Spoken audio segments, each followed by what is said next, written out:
Hola bloggers, con ocasión de cosas que nos mantienen humildes, el día de hoy tenemos a los protagonistas de una historia que en estos días ha sido un boom en las redes sociales.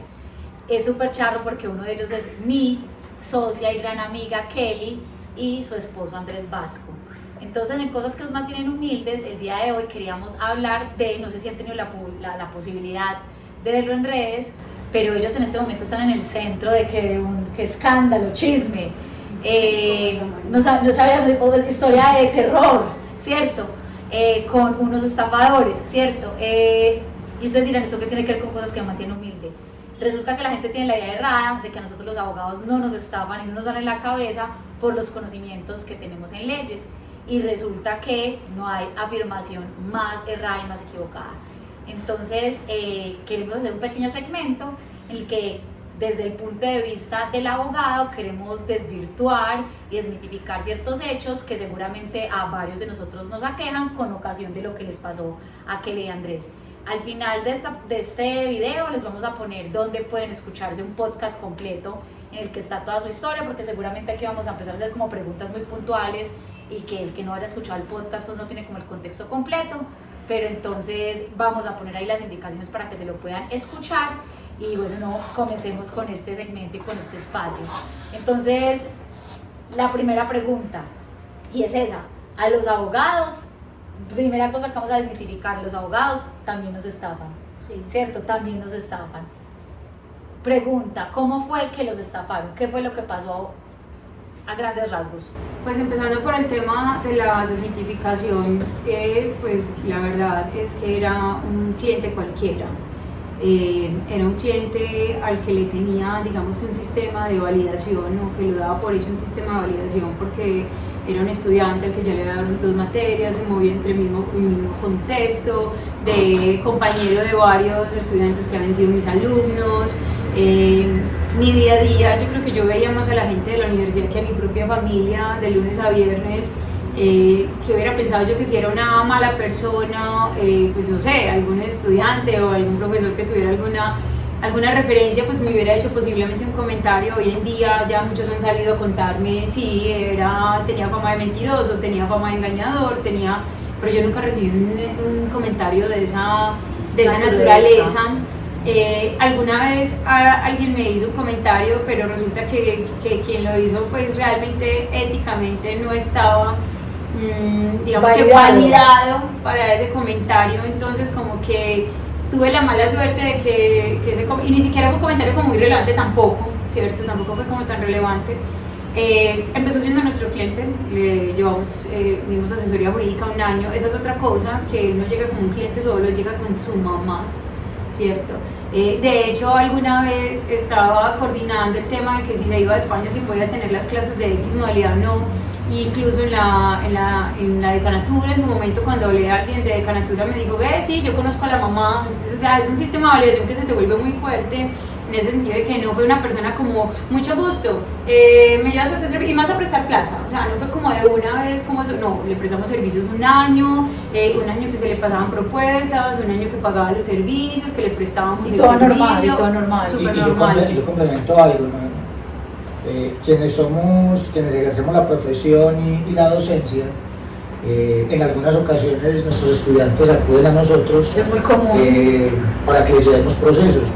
Y no sé, Pau, si te ocurra, pero al menos en nuestro caso, a quienes son nuestros estudiantes, tratamos de darles como un tratico preferencial, un trato preferencial por haber sido estudiantes, y por ahí arranca. Es decir, se estaba atendiendo un estudiante referido por otro profe de la universidad, que ya Kelly lo había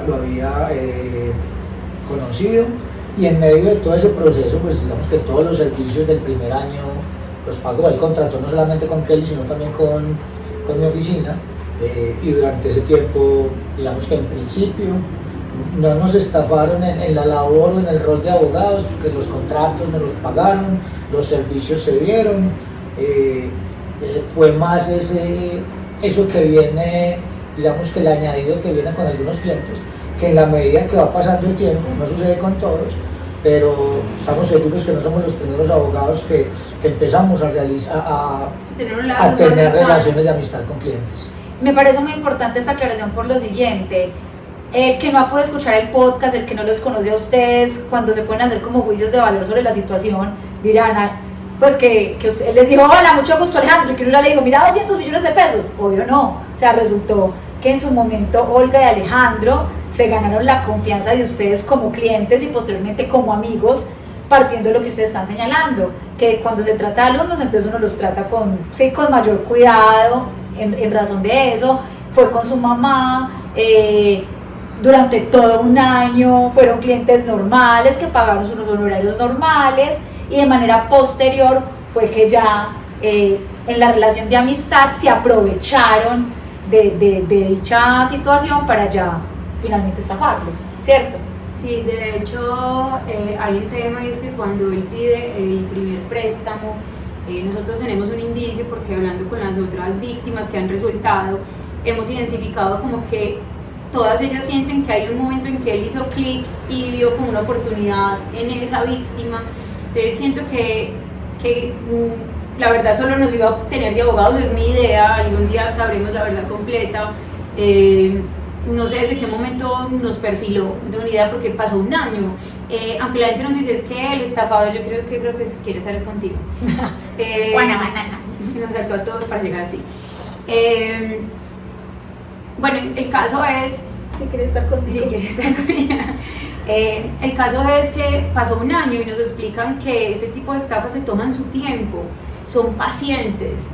En ese término de paciencia se hacen ver como personas especiales, que te aprecian, que realmente te valoran, y que son personas supremamente cordiales, educadas, con los que uno dice, pues una persona con la que yo entablaría una amistad, ¿cierto?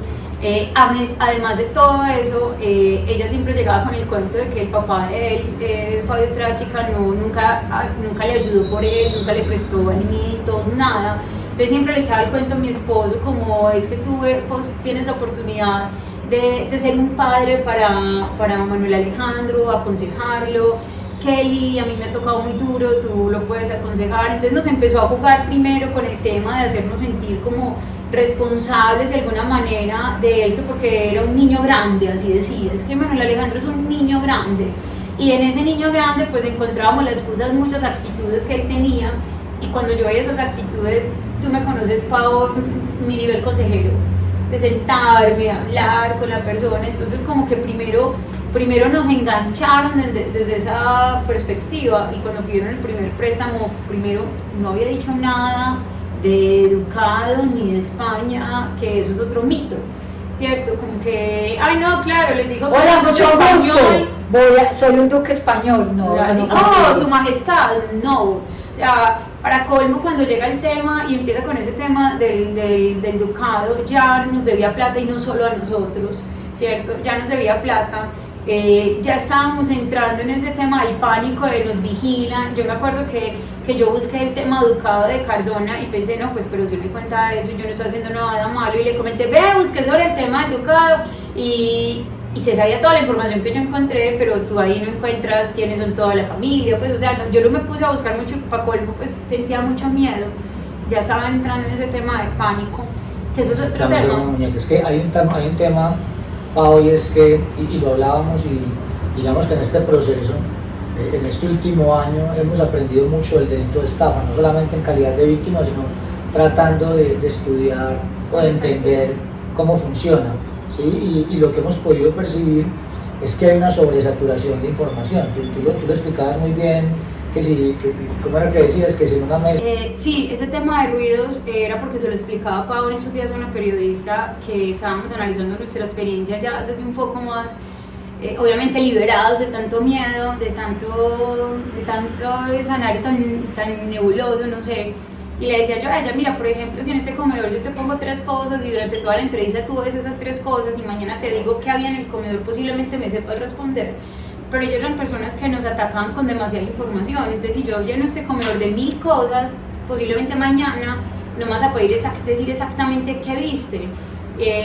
Identificamos que nuestros chats, ya viendo de otra perspectiva, era lleno de mensajes, lleno de documentos, lleno de problemas, peleé con este, tengo este problema de arrendamiento con este. O sea, es una persona que genera no sé si ustedes conocen personas así, pero son personas que generan mucho ruido en torno a ellos, al punto que cuando estaba haciendo el tema de todas las pruebas y la verificación de cosas con Radioambulante, identificamos que habían notas de audio que yo ni siquiera nunca había escuchado. De toda la información. Sí, que porque mandaba. yo le decía, estoy en clase, estoy ocupada, y aún así me mandaba el podcast larguísimo por WhatsApp y no le importaba. Antes de que sigas, yo quiero desmitificar una cosa adicional que me parece súper importante. Los que los conocemos sabemos las calidades personales y particulares de ustedes dos. O sea, finalmente cuando nosotros salimos a decir que ustedes son buenas personas es porque genuinamente son buenas personas, ¿cierto? A cualquier persona del círculo cercano de ustedes, creo que no hay absolutamente nadie que pueda alzarse a decir me hicieron esto, me hicieron aquello, no son leales, no son éticos, o sea, no es una posibilidad, o sea, aquí genuinamente estamos hablando de buenas personas. Y dentro de las cosas que quisiera desmitificar es el hecho de que también he visto comentarios, ¿cierto? Porque cuando uno se expone es inevitable los haters, ¿cierto? También he visto personas que dicen, eso les pasa por la ambición, porque querían plata, no, es que finalmente los que somos abogados, ¿quién no quisiera un cliente, un buen prospecto de cliente que uno dice, bueno, tiene negocios, cosas que puedo hacer con él, obviamente lo voy a tratar bien, obviamente voy a tratar de estar lo más cercano a ayudándolo, una relación precisamente porque esos son los clientes que a todos los uno abogados quiere, les uno gustan. quiere clientes a largo plazo. Y insistiendo con esto en el íter de la historia, y es, primero, no es que él les dijo, hola, mucho gusto, soy Alejandro, y uno ya le estaban entregando plata. Dos, tampoco se trató que, hola, mucho gusto, soy Alejandro y soy el duque de Cardona, y porque esa historia tampoco es así. O sea, el tema del ducado vino Cuando ya un para año y qué. medio después, cuando ya para qué, cuando le habían prestado la plata, pues cuando ya los había estafado a ustedes y a Cuando ya muchas teníamos otras miedo personas. hasta de mirar el celular. Exactamente. A ti te Entonces, tocó una etapa de miedo mío. exactamente, me tocó una etapa mía tuya porque no Me te preguntaste preguntaba por él, me qué es lo que pasaba ahí, como que no se podía hablar, Le decía, porque, no. porque todos lo tenían pues aparentemente chuzado, o sea, cierto, entonces como que me parece súper importante aclarar que primero, ustedes genuinamente sí son muy buenas personas, conozco las calidades pues personales de ustedes dos y me duele esto porque también lo siento pues como mis amigos, mis hermanos, mi familia, ¿cierto? No por nada Kelly y yo somos socias. Dos, a los abogados, dado que estamos hablando de un tema también para que lo miremos desde la perspectiva del derecho, pues el perfil de Alejandro es el perfil que a todos los abogados nos gusta, ¿cierto? Incluso, Pau, mira, yo hice un comentario en el podcast porque ese primer año ellos se vendieron como personas de dinero y lo que vi fue que el primer año tuvieron problemas con todo el mundo. Con todo el mundo. ¿Sí? Entonces yo por eso en el podcast le digo a Kelly, cuando ellos nos piden los primeros 20 millones, yo decía, uno como abogado quiere un cliente de eso. O sea, nosotros los abogados difícilmente en nuestra formación de pregrado no nos forman en emprendimiento, no nos dan o no nos forman con competencias o de cómo mercadear nuestros servicios. Es como si todos viniéramos con un chip de que salimos a sacar tarjetas, ¿sí? Al menos cuando yo egresé. El hecho de que los abogados realmente somos emprendedores y cuando montamos nuestra oficina, cuando somos independientes y cuando salimos a ejercer nuestra profesión y tenemos clientes, realmente valoramos lo que es conseguir un cliente. Y hay clientes de clientes y lo que digamos que nadie quiere tener clientes que no paguen. Y tampoco podemos desdibujar, porque eso tampoco quiere decir que entonces nosotros desconozcamos que el abogado cumple una función social y que seguramente uno también se hace muchos pro bonos y que le ayuda a mucha gente. Claro que sí, en equilibrio. claro que sí, exactamente, uno actúa en equilibrio, pero también no podemos dejar de desconocer que si nos llega un cliente con buenos ingresos, con empresas, que uno dice, esta pues una relación a largo plazo donde puedo tener unos ingresos a partir de aquí, ¿quién va a decir que no? Sobre todo quiero hacer esta aclaración es porque finalmente no se trata de la ambición así en su sentido más animal, ¿no? No, y te voy a decir algo, y que muchos de nuestros clientes saben eso, y muchos de los clientes de Andrés lo saben, y es que nosotros siempre le explicamos cuando hay alternativas jurídicas, mira, esta a cualquier abogado le encantaría, porque le va a generar a usted tener que pagarme más honorarios. Pero la verdad lo que nos interesa es tener una relación a largo plazo. Esta vía te sale más económica, porque uno quiere que el cliente sienta que uno realmente le interesa y que sea así, qué es lo que más le conviene. Nosotros no somos del estilo de tirar a lo que más le va a generar costos, sino que siempre somos, mire, todos estos son los caminos. Este es el que le aconsejamos, es el menos traumático, este es el que es más económico para usted, pues porque al fin y al cabo, a mí me encanta lo que tú siempre le dices a los clientes lo mismo, me interesa que usted vuelva. Quiero volver también aquí sobre otro tema, también en el tema de desmitificar o que lo tratemos también desde el derecho. En la facultad nos explican mucho el tema del ser y del deber ser, ¿cierto? ¿Por qué traigo este tema a colación? Porque dentro del deber ser del derecho nosotros nos explican que cuando uno tiene una deuda con alguien, uno debería de tener como un título valor o por lo menos un título ejecutivo para tener una obligación clara, expresa y exigible, ¿cierto? Yo quiero que ustedes cuenten cómo es el tema de los pagos que ustedes han tenido que hacer con ocasión de la estafa de Alejandro, porque tiene todo que ver con el ser y el deber ser del derecho, teniendo en cuenta que en el deber ser ustedes nunca han estado en la obligación de pagar por los pecados de don Alejandro, pero en el ser, partiendo de lo mismo que decía ahorita, de que son genuinamente buenas personas, que tienen un nombre en el mercado, que son personas éticas, con buenos valores, han salido a responderle a amigos y a familiares, porque precisamente ustedes fueron una fachada sin querer de este señor y de su mamá, los validadores de este señor y de su mamá, no teniendo que hacerlo. Yo solo quiero hacer un comentario que me gustaría que tú respondieras esa parte. Eso surgió porque algún día conversando, cuando recién descubrimos esto, analizamos, bueno, se acercó a nuestra familia, participó en nuestros cumpleaños, mis hijas jugaban con ellos, veían películas infantiles, compartimos de verdad espacios muy cercanos, cosas que la gente no sabe. Y a partir de ese compartir con nuestra familia, pues obviamente conocieron que a una tía, que a una prima, que a los abuelos de las niñas, que a los esposos de las esposas de los abuelos, o sea, conocieron a todo nuestro contexto familiar, pero entonces hablábamos algo, bueno, los conocieron por nosotros. También supieron de la historia y se les pidió ese dinero y lo prestaron, pero entonces analizamos, bueno, empezamos a recuperarnos y decía yo no quiero asco que algún día entonces tengamos la oportunidad, no sé, de ir a pasear a alguna playa y digan, vean a estos, están disfrutando y nos estafaron un amigo de ellos. Yo le dije, yo quiero disfrutar mi vida tranquila y sentir que no le debo nada a nadie, no estoy pagando los errores de ese sujeto, los pagares están ahí. Y tomamos la decisión de nosotros hacer un préstamo y pagarle a algunos familiares y pagar otros valores. Sí, yo complementaría indicando que por lo general, no sé Pau si tú lo tengas como política en tu empresa, pero son pocas las oficinas de abogados que le hacen una debida diligencia al cliente y entonces vengo y me está saliendo un cliente, lo quiero contratar y aparte de eso lo voy a investigar para ver entonces si ese es el tipo de cliente que si va a pagar mis honorarios. Esa es una de las, digamos que de las oportunidades o de las acciones de mejora que uno se puede llevar en esto, y es, bueno, será que entonces hay que hacerle debida diligencia a todos los clientes, pero lo que sí estoy seguro es que uno no le hace la debida diligencia a los amigos, ¿sí? Cuando uno tiene amigos, yo por ejemplo entonces no te pregunto, Pau, ay Pau, ese carro es tuyo, y mi amor anda a verificar si ese carro es de Paola, y a ver si el carro sí es de Pau, y ve aquí tenemos amigos en Bancolombia que vaya y verifique cuánta plata tiene Pau en la cuenta, o será que lo que tiene encima sí es original y es una copia. ¿Será que Pau es hija del doctor Oscar Darío? Pues, o sea, sí. Bueno, todos estamos de acuerdo de que sí, igual no habría que ni siquiera verificar el certificado, pero uno con los amigos no hace ese tipo de verificaciones. De entrada, cuando ya, digamos que empezamos en ese proceso, ellos llegaron a firmar, a nosotros nos llegaron a firmar más de 18 pagarés. Sí, porque eso también es muy importante, no es como que en casa de herreros a dónde palo, sí. No, ustedes desde lo jurídico hicieron lo que había que hacer. Hay 18 pagarés y digamos que había pagarés para por cada deuda. Por ejemplo, pues mi oficina prestó un dinero, en ese momento hubo pagaré. Pero mira que en ese caso con mi oficina sí hubo algo particular, pues porque entonces en ese caso mi socio sí dijo, bueno, pues este man no paga, pagas vos. Entonces dije, listo. Y lo mismo fue el negocio con él también prestó una plata, él me dijo, si él no paga, entonces respondes tú. Y eso hicimos. Y efectivamente, pues cuando pasó, bueno, la plata... Pero desde lo que es uno como persona. No, pero en eso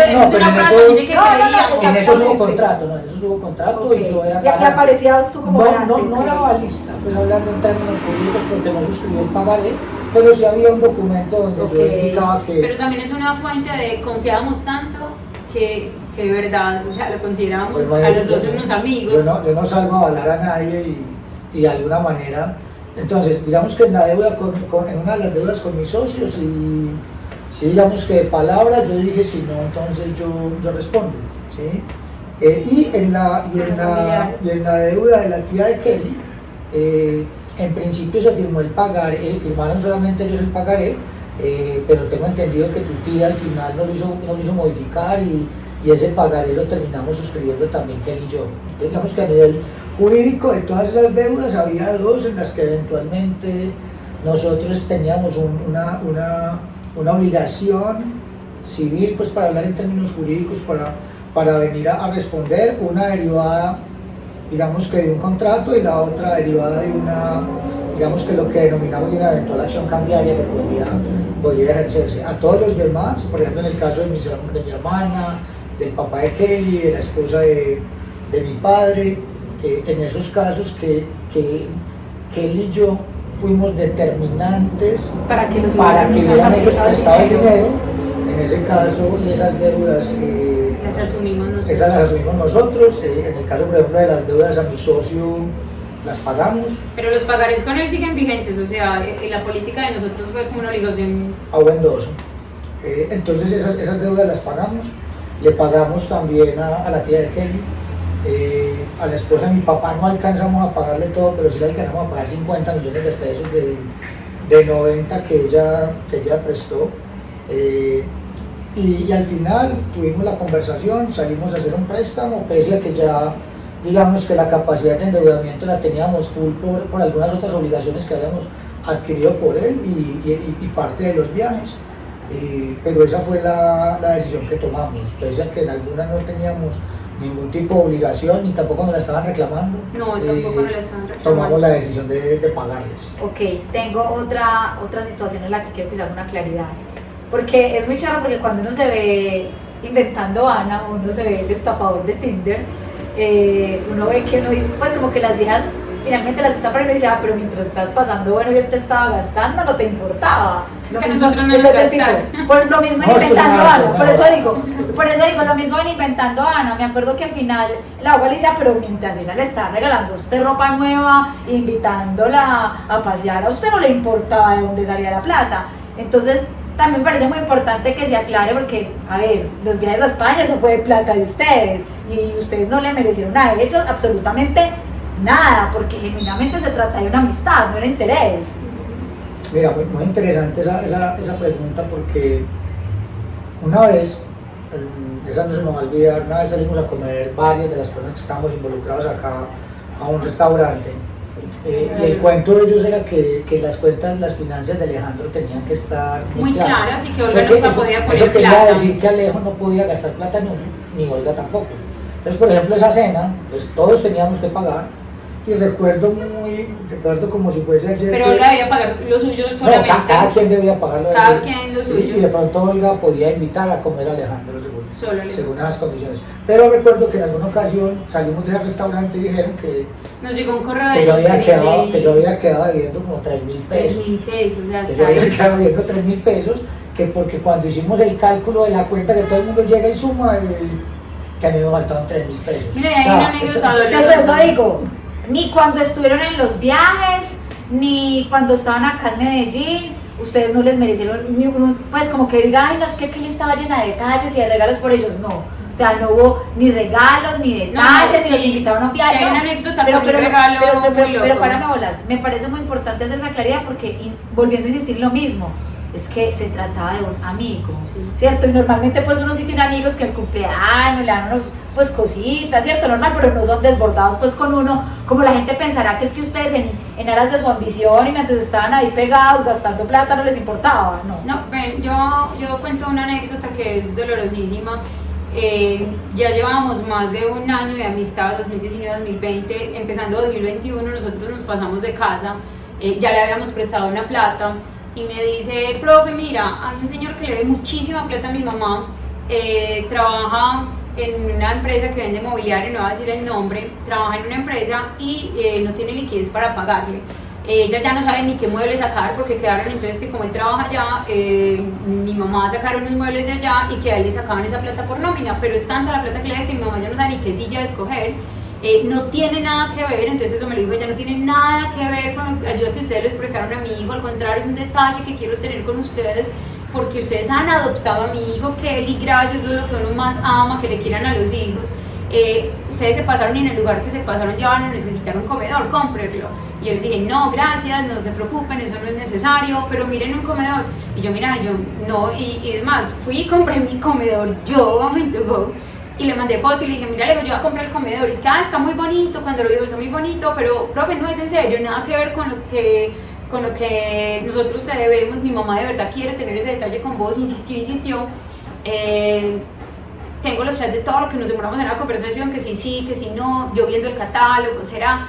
Finalmente fuimos en familia a mirar qué había y se compró una cama en forma de casita para la niña y un escritorio. Y luego de que supimos de que nos habían estafado, recibí una llamada de esa tienda de mobiliario, que si yo conocía a Alejandro Estrada, que porque había sacado unos muebles por crédito y nunca los pagó. Entonces, dentro de esta historia de convencimiento de los amigos especiales, incluso sacó a crédito unos muebles que sabía que nunca iba a pagar para crear convencimiento en nosotros. Bueno, Kelly Andrés, otra cosa que les quería preguntar, sobre todo, volviendo a lo mismo, recapitulemos. La idea es que veamos esto desde el rol jurídico, ¿cierto? Entonces, obvio, ustedes han recibido muchas críticas por el tema de ser abogados y haberse dejado engañar de Alejandro y de Olga. Pregunta, ¿entonces eso los hace menos competentes? ¿O será que no ser buena persona entonces es igual a sinónimo de bobo, de pendejo? ¿Ustedes cómo han recibido esas críticas? ¿Qué opinan al respecto? ¿Cualquiera hubiera podido caer o no? ¿Es porque después de todo ustedes son ¿qué? Más ingenuos? Abro comillas porque sé que no lo son. ¿Qué? Si quieres ya van correspondiendo, indicando que cuando lee el tipo penal, en ningún momento hay una causal atenuante donde diga, si es contra un abogado no hay delito. Si es contra un abogado, la pena se reducirá en tanto. Cuando uno lee el tipo penal no trae unas causales atenuantes cuando el sujeto pasivo, digamos que el delito es un abogado, digamos que es como el primer escenario de lo jurídico. Adicionalmente, entonces como decir que entonces a los abogados no los pueden matar, en fin, es un tema donde al final las normas penales, y sobre todo hablando de las normas penales, pues las normas penales son en abstracto, hay algunos que quizás sí tienen unos causales de agravación con ocasión del sujeto, pero digamos que este tipo penal no tiene ese tipo de causales atenuantes, por el contrario hay algunas de agravación cuando se dan algunas circunstancias. Eso es lo primero que yo tendría que decir. Segundo, yo diría que a nosotros no nos está un cliente. A mí nunca me ha estado un cliente, lo máximo que me ha hecho un cliente, como nos ha pasado a todos, es que nos contratan y no nos pagan. Y entonces yo no sé si es una estafa, más bien lo veo como un incumplimiento contractual. Entonces aquí digamos que en la relación abogado-cliente nunca tuvimos una dificultad con ellos. Digamos que el problema que tenemos es que le prestamos una plata a unos amigos y todo lo que nos dijeron fue mentira. Es como el análisis que yo haría. 3, actuamos como nos enseñaron. ¿Cómo nos enseñaron? Hombre, pues que si hay un delito, denunciar. ¿Sí? Presentamos la denuncia y desafortunadamente vimos cómo muchas veces, y quizás acá esto nos haga tener más empatía con algunos clientes a futuro, y es que ya no solamente estamos viviendo el derecho, al menos estos temas penales, digamos que desde el rol jurídico, sino también ver muchas veces a lo que se enfrenta la víctima cuando se enfrenta a un proceso de este tipo. Sobre todo cuando una vez le dice al cliente, toca esperar, pero resulta que cuando le toca a uno esperar es muy difícil. O cuando le dice al cliente, no hay tiempos, en fin, ya entendemos lo que es no hay tiempos, entendemos lo que es esa incertidumbre, y lo que pienso es que eso nos va a hacer a nosotros mejores abogados y tener mucha más empatía con los clientes a futuro. Entendimos también la diferencia entre hacer una denuncia desde el anonimato y hacerla poniendo la cara. Como lo estamos haciendo. Cuando nosotros el año pasado tratamos de hacer el tema público desde redes sociales y tratando de cuidarnos mucho nosotros, lo hicimos desde el anonimato y el impacto no fue el que estamos teniendo hoy.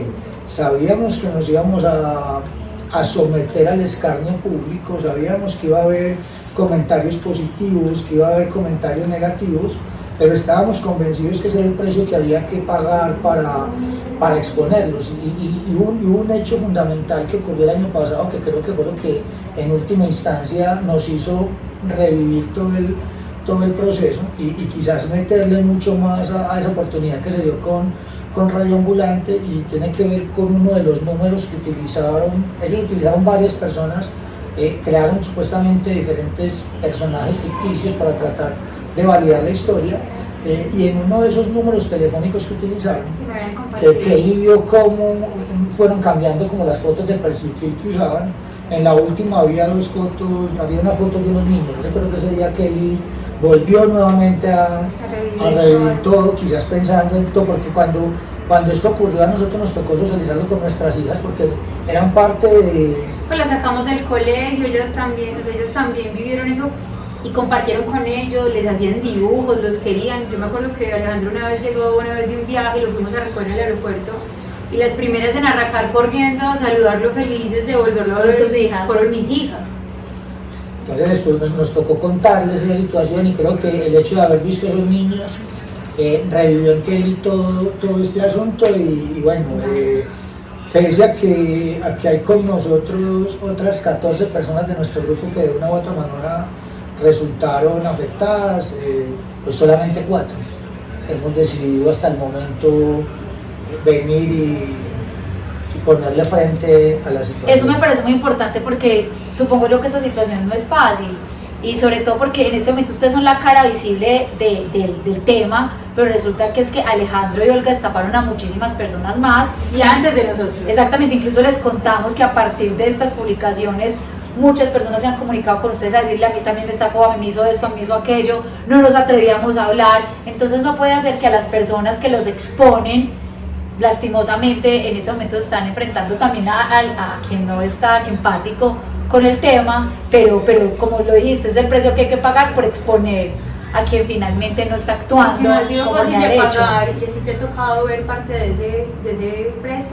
Sí, a mí personalmente me han tocado muchas de tus luchas, me ha tocado que es muy charro porque las mujeres ya no eran, las mujeres facturan. Tuvimos esa discusión. Sí, de hecho lo he visto en ti, porque les cuento, Kelly, cuando hemos viajado a grabar cosas de Uploaders, a hacer nuestros contenidos, que las fotos, incluso cuando estuvimos en Bogotá grabando a Reyes, estábamos en ese momento en el huracán, en el ojo del huracán, donde estaba como descubriéndose todo el tema de Alejandro y de Olga, y por un lado llorabas en el avión todo el rato, y luego listo, hay que maquillarse, tener la mejor cara para sacar el contenido y hacerlo de la mejor manera.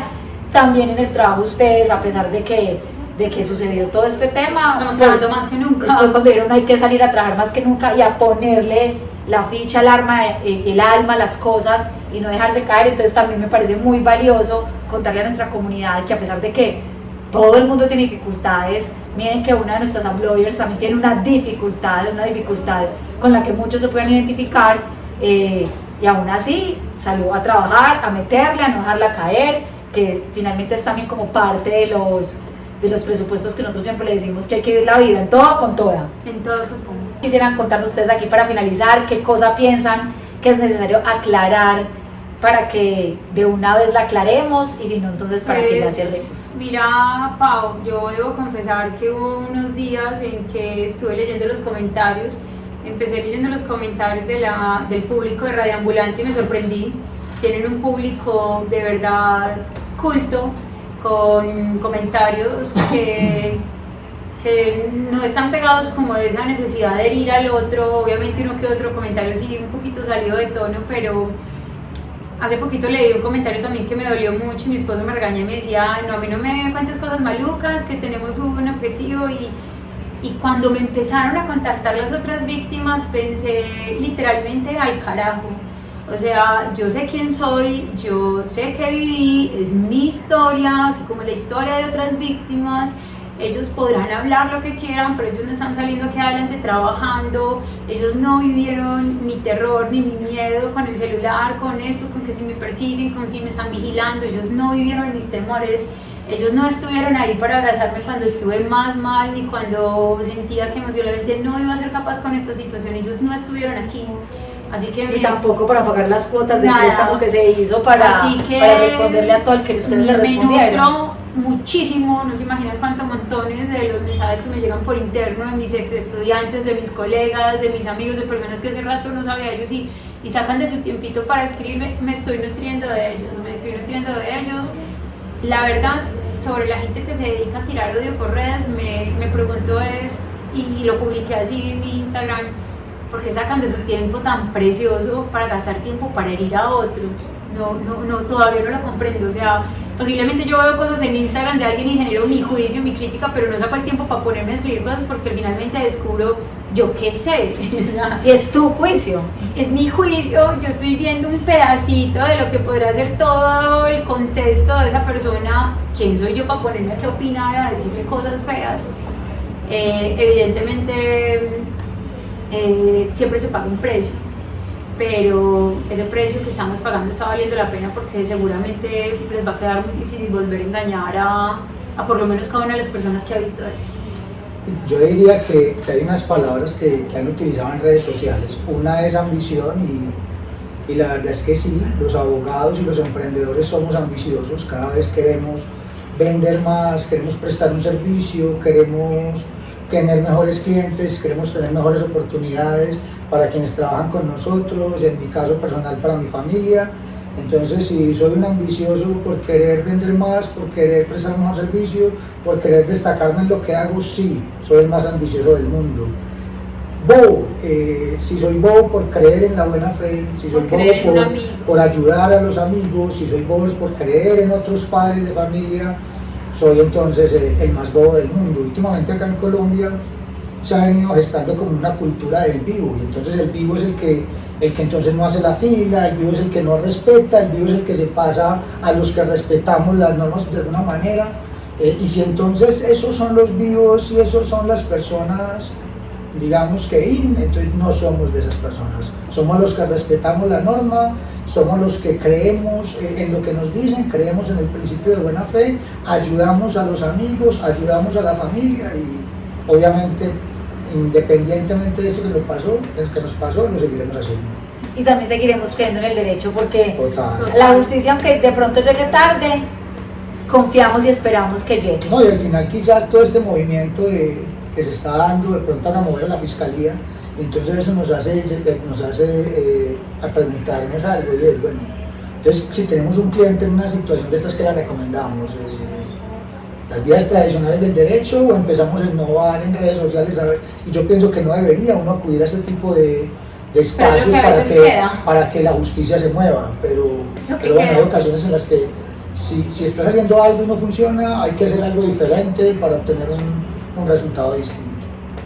Bueno, entonces a nuestros uploaders, muchas gracias. Mira, pues aquí como me trae las gracias. Muchas gracias por habernos acompañado en este espacio. Nuevamente les contamos que les vamos a compartir el link a través del cual pueden escuchar en Radio Ambulante toda, pues como una cronología de la historia, para que a los que no saben de qué estamos hablando se enteren y entren en contexto. Y muchas gracias a Kelly y Andrés por este espacio para contarnos y contarles de primera mano qué es lo que está pasando.